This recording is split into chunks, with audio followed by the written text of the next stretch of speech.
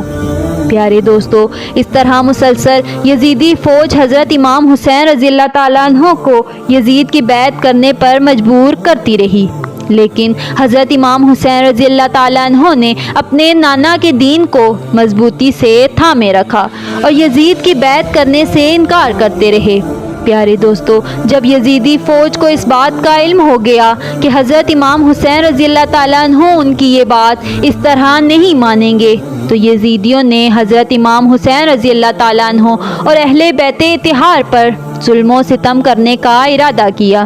چنانچہ 7 محرم الحرام کے دن یزیدیوں نے حضرت امام حسین رضی اللہ تعالیٰ عنہ اور اہل بیت اطہار پر پانی بند کر دیا۔ پیارے دوستو، میدان کربلا کے اندر نہر فرات کے علاوہ کہیں پر پانی موجود نہ تھا،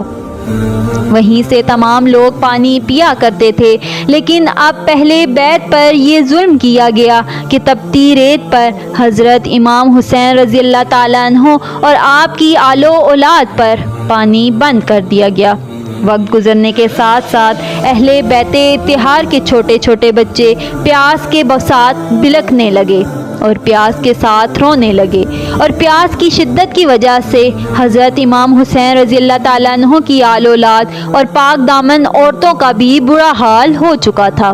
ادھر فوج یزید نے حضرت امام حسین رضی اللہ تعالیٰ عنہ کے گھر والوں کو چاروں طرف سے گھیرا ہوا تھا، اور ادھر حضرت امام حسین رضی اللہ تعالیٰ عنہ کے خیموں میں بچوں کے بلک بلک کر رونے کی آوازیں آ رہی تھی، اور وہ پیاس کی شدت کی وجہ سے تڑپ رہے تھے۔ چنانچہ یزیدی فوج نے حضرت امام حسین رضی اللہ تعالیٰ عنہ کے قافلے پر حملہ کر دیا، اور ایک ایک کر کے اہل بیت اطہار کے فرد شہید ہونے لگے اور جام شہادت نوش کرنے لگے۔ اس طرح جب 9 محرم الحرام کا دن آیا تو حضرت امام حسین رضی اللہ تعالیٰ عنہ نے حضرت مولا عباس رضی اللہ تعالیٰ عنہ کو یزیدی فوج کے لشکر کی طرف بھیجا اور ان سے کہا کہ ہمیں ایک رات اللہ تبارک و تعالیٰ کی عبادت کرنے کی مہلت دے دی جائے۔ چنانچہ یزید کی طرف سے حضرت امام حسین رضی اللہ تعالیٰ عنہ کو ایک رات اللہ تبارک و تعالیٰ کی عبادت کی مہلت دے دی گئی۔ چنانچہ یہ 9 محرم الحرام کی رات تھی کہ جب رات کے اندھیرے کے اندر حضرت امام حسین رضی اللہ تعالیٰ عنہ نے اپنے تمام قافلے والوں کو جمع کیا۔ حضرت امام حسین رضی اللہ تعالیٰ عنہ یہ بات خوب جانتے تھے کہ اب یزید ہمیں شہید کیے بغیر پیچھے ہٹنے والا نہیں ہے۔ چنانچہ اس وقت حضرت امام حسین رضی اللہ تعالیٰ عنہ نے اپنے تمام قافلے والوں سے کہا کہ یہ بات طے ہو چکی ہے کہ 1-2 دن کے اندر یزید ہمیں ضرور شہید کر دے گا۔ امام حسین رضی اللہ تعالیٰ عنہ اپنے قافلے والوں سے کہنے لگے کہ تم میں سے جو کوئی بھی شخص اپنی جان کو بچا کر یہاں سے جانا چاہتا ہے تو وہ چلا جائے۔ میں نواسہ رسول صلی اللہ علیہ وآلہ وسلم اس شخص پر راضی ہوں۔ اس طرح امام حسین رضی اللہ تعالیٰ عنہ نے اپنے قافلے والوں کو اپنی جان بچا کر وہاں سے جانے کی اجازت دے دی، اور یہ بات کہنے کے بعد حضرت امام حسین رضی اللہ تعالیٰ عنہ نے خیمے میں موجود تمام دیوں کو بجھا دیا اور ہر طرف اندھیرا ہی اندھیرا کر دیا۔ تاکہ اس اندھیرے کے اندر اگر کوئی اپنی جان بچا کر جانا چاہتا ہے تو آسانی کے ساتھ چلا جائے۔ چنانچہ جب کچھ دیر کے بعد تمام دیوں کو دوبارہ جلایا گیا تو حضرت امام حسین رضی اللہ تعالیٰ عنہ نے دیکھا کہ تمام کے تمام لوگ حضرت امام حسین رضی اللہ تعالیٰ عنہ کے پاس موجود ہیں اور وہ آپ کو اکیلا چھوڑنے کو ہرگز بھی تیار نہیں، چاہے ان کی جان ہی کیوں نہ چلی جائے۔ آخر کار رات یوں ہی گزر گئی اور 10 محرم الحرام کا دن آیا، اور 10 محرم الحرام کے دن یزیدی فوج نے حضرت امام حسین رضی اللہ تعالیٰ عنہ کے لشکر پر حملہ کر دیا۔ ادھر حضرت امام حسین رضی اللہ تعالیٰ عنہ کے ساتھ صرف 72 لوگ تھے اور ادھر 22,000 کا ایک بڑا لشکر موجود تھا۔ ادھر فوج یزید حضرت امام حسین رضی اللہ تعالیٰ عنہ کے قافلے پر حملہ کر رہی تھی، اور ادھر ایک ایک کر کے اہل بیت اطہار میں سے تمام لوگ شہادت کا جام پی رہے تھے۔ کبھی حضرت حور رضی اللہ تعالیٰ عنہ شہادت کا جام نوش کرتے تو کبھی حضرت قاسم رضی اللہ تعالیٰ عنہ اللہ کے حضور اپنی جان کا نذرانہ پیش کرتے ہیں، تو کبھی حضرت علی اکبر رضی اللہ تعالیٰ عنہ کو شہید کر دیا جاتا ہے۔ اس طرح 3 دن کے پیاسے اہل بیت اتحاد یزیدی فوج کے ساتھ جنگ کرتے رہے اور ایک ایک کر کے جام شہادت نوش کرتے رہے۔ اور پھر جب حضرت عباس رضی اللہ تعالیٰ عنہ ننھے علی اصغر کے لیے نہر فرات سے پانی لینے کے لیے گئے اور وہاں سے پانی بھر کر جب واپس آنے لگے تو یزیدیوں نے تیر کے ساتھ حضرت عباس رضی اللہ تعالیٰ عنہ پر حملہ کر دیا، اور حضرت عباس رضی اللہ تعالیٰ عنہ کو بھی بے دردی کے ساتھ شہید کر دیا گیا۔ آپ نے جو مشکیزہ پانی سے بھرا تھا وہ مشکیزہ بھی تیر لگنے کی وجہ سے پانی سے خالی ہو گیا۔ اس طرح حضرت علی اصغر رضی اللہ تعالیٰ عنہ پیاس کے ساتھ بلک رہے ہیں اور زاروں کی طرح رو رہے ہیں، لیکن یزیدی فوج بے دردی کے ساتھ اسی طرح اہل بیت اطہار کو شہید کر رہی ہے۔ اتنے میں ایک بدبخت یزیدی نے ننھے علی اصغر رضی اللہ تعالیٰ عنہ کو نشانہ بنایا اور ان کی طرف تیر چلایا، اور وہ تیر سیدھا جا کر علی اصغر رضی اللہ تعالیٰ عنہ کو جا کر لگا، اور ننھے علی اصغر جو پیاس کی شدت کی وجہ سے بلک بلک کر رو رہے تھے، اب ان کا رونا بھی بند ہو چکا تھا اور وہ بھی اللہ تبارک و تعالیٰ کے حضور اپنی جان قربان کر چکے تھے اور جام شہادت نوش کر چکے تھے۔ پیارے دوستو، اس طرح ایک ایک کر کے حضرت امام حسین رضی اللہ تعالیٰ عنہ کے قافلے والوں کو شہید کر دیا گیا، اور اب حضرت امام حسین رضی اللہ تعالیٰ عنہ تنہا یزیدی فوجوں کا مقابلہ کر رہے، لیکن یزیدی فوج یہ دیکھ کر حیران تھی کہ کوئی بھی حضرت امام حسین رضی اللہ تعالیٰ عنہ کو ہرا نہیں پا رہا۔ اس وقت شمر معلون اپنی فوج سے کہنے لگا کہ دور سے حضرت امام حسین رضی اللہ تعالیٰ عنہ پر ایک ساتھ تیر کے ساتھ حملہ کرو۔ اس طرح یزیدی فوج نے حضرت امام حسین رضی اللہ تعالیٰ عنہ پر ایک ساتھ تیروں سے حملہ کیا اور آپ کے جسم مبارک کو زخمی کر دیا، لیکن اس زخمی حالت کے باوجود شیر خدا کے بیٹے حضرت امام حسین رضی اللہ تعالیٰ عنہ بڑی ہی دلیری کے ساتھ یزیدی فوج کا مقابلہ کرتے رہے۔ چنانچہ اسی دوران نماز عصر کا وقت ہوا تو حضرت امام حسین رضی اللہ تعالیٰ عنہ نے نماز عصر پڑھنے کے لیے مہلت مانگی، تو آپ کو نماز عصر پڑھنے کے لیے مہلت دے دی گئی۔ جیسے ہی حضرت امام حسین رضی اللہ تعالیٰ عنہ نے نماز عصر کی نیت باندھی اور اللہ تبارک و تعالیٰ کی بارگاہ میں سر سجدے میں رکھ، تو اسی وقت شمر ملعون نے وعدہ خلافی کرتے ہوئے حضرت امام حسین رضی اللہ تعالیٰ عنہ پر حملہ کر دیا اور آپ علیہ السلام کی گردن مبارک کو آپ کے جسم سے جدا کر دیا، اور آپ کی گردن مبارک کو نیزے پر لٹکا کر آپ کی گردن کی بے حرمتی کی گئی۔ پیارے دوستو، اس طرح حضرت امام حسین رضی اللہ تعالیٰ عنہ نے ایک ایک کر کے اپنے اہل بیت اطہار کو اللہ تبارک و تعالیٰ کی راہ میں قربان کر دیا، اور بالآخر خود حضرت امام حسین رضی اللہ تعالیٰ عنہ نے اپنے سر کو سجدے میں رکھ کر اپنی جان کو اللہ تبارک و تعالیٰ کی راہ میں پیش کیا اور جام شہادت نوش فرمائی۔